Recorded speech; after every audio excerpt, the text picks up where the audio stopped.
last week, it's been extremely volatile. Once we burst through these lows for September at the 90.50 area, we plunged as we had expected we would, but we got this enormous bounce off a very short-term trend line around 88.20, which really was unexpected. I didn't think we'd rocket so quickly. We did. We hit this longer-term trend line. On Friday, we advised to get into shorts around that 91.50, 91.70 area. Or despite this very positive candle, I didn't think it would last. Unfortunately, that turned out to be correct, and we plunged again. So the weekly close below the September lows and below the trend line does signal further weakness. I don't like the look of oil. I think this could be, if anything, only just the start of a bear market, really. The longer term charts look nasty, and I don't like that break above a big trend line. I think that trend line goes back to, let's have a look, goes back to May 2010. So we're looking at a trend line that's almost 4.5 years old. It's very significant. A very longer term trend line, and the fact that that's been broken last week and then held on the bounce, I think that does mean that going forward is, we're going to go significantly lower. The Brent crude chart certainly backs up that theory of continued weaker prices, and I think we stick with a bear trend for oil. We broke an important fib support level around the 93.20 area last week. That's a longer term level. We also broke the 100-month moving average at around the 92.30 level. We sliced through those levels as if they really weren't even there. We've got a very tiny double bottom down here on the Thursday, Friday lows, 91.55, 91.48. So, of course, watch those carefully. Last week's lows, I know we're oversold, but I would completely disregard that and just watch for that break lower.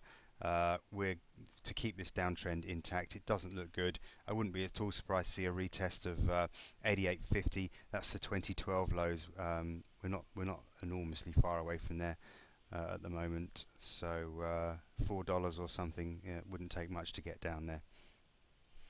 A look at the daily gold chart. This is the December future. Well, bear trend. What can you say? Has been ever since March, or well, going back further than that even.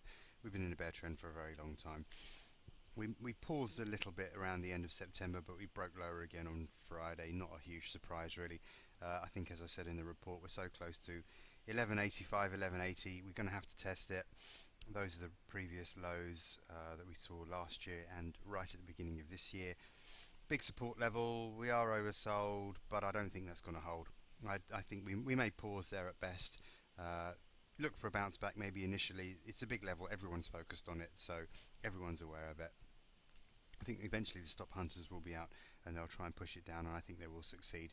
This market just doesn't look very positive, and I don't really see any reason why we should hold the those 1185, 1180 lows on the third test. I think a break lower looks likely. I'll finish off with Nat Gas. Doesn't look too good. Well, we've been trending sideways for a couple of months now. I think when we do get the breakout, it'll be to the downside. Actually, flick to the weekly chart here. I think it's clearer for the longer term, if anything. I mean, obviously we're just range trading, and we have been for the last couple of months, so it literally is a case of trading the levels intraday, not really expecting too much direction wise. I think when we do break, I think it will be to the downside.